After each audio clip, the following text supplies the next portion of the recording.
Okay, the different abbreviations I'm going to be using. SA will represent surface area. Okay, and the surface area for any prism, no matter what shape its base, is given by the following formula. 2 times B plus P times capital H. Okay, so capital B, when we look at these, what the variables represent, capital B represents the area formula for your base.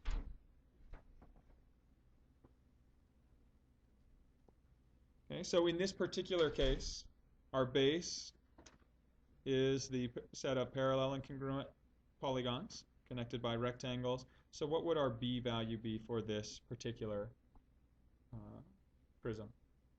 A triangular prism, the base formula would be 1/2 base times height. So understand the difference between capital B and lowercase b. Lowercase b is the base of your polygon. Capital B is the area of that whole base shape, whatever shape it happens to be. Okay. Looking further along here, P represents the perimeter of your base.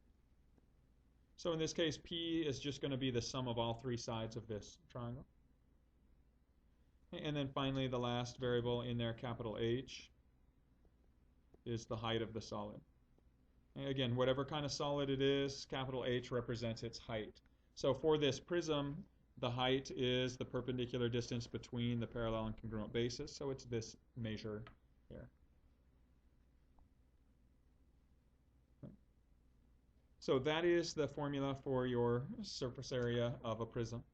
And now there's a variation off of this. If you don't want to use the perimeter times the height, you could also find the surface area by taking twice the base and then just adding every rectangular lateral face. Okay, so again, the dot dot dot just represents however many sides your base has.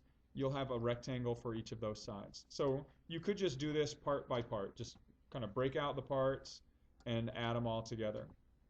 Okay, so notice you have 2 bases, so 2 triangles. Take the sum of those areas, and then add this front rectangular face, this right rectangular face, this back rectangular face. So if you want to do it that way and just piece it out, you can. Okay? But you can use either the formula or just find each individual face and add them together. Right? The other measure that you need to be able to perform on any prism is the volume. So again, the V is going to represent volume. Okay, and the volume is simply going to be the product of capital B times capital H. Okay. So once again, identify that B is the area of the base, H is the height of the solid. Again, make sure you distinguish that from lowercase h and lowercase b. And lowercase h is the height of the polygon, capital H the height of the whole solid.